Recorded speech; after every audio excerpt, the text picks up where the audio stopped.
Moyo has more for us now on this developing story. How exactly is the Nigerian delegate taking the South African High Commissioner's comment that this is a mere act of criminality other than a xenophobic attack, given the fact that this attack has been on for over 10 years now? The Minister of Foreign Affairs also referred to it as violence and criminal act. That was one of the reasons I had to ask the High Commissioner this question. You kept saying violence and criminal acts, and even the press release from the state government also referred to the attacks as violence and criminal acts.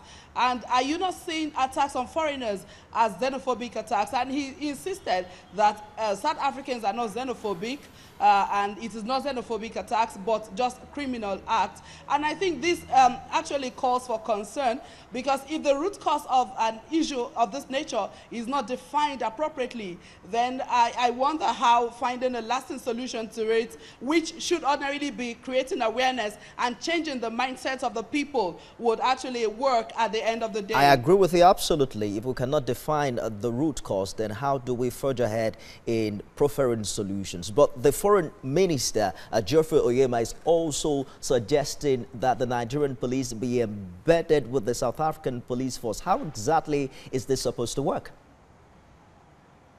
Okay, at the moment, the Nigerian consulate in South Africa has 2 Nigerian police officers. He's asking that if the South African government can agree to those proposals, then they will increase the number of police officers, Nigerian police officers in South Africa, so they work hand in hand, and then the Nigerian police officers who understand the characteristics of Nigerians will handle cases that is peculiar to Nigerians, and then can relate this with the South African police officers, and that this synergy would, at the end of the day, bring the desired result that they would get prompt alert when violence is about to break out, and they can turn the tide before it becomes something out of hand. Be sure we'll be back with you shortly, Moyo, as all eyes are on this developing story.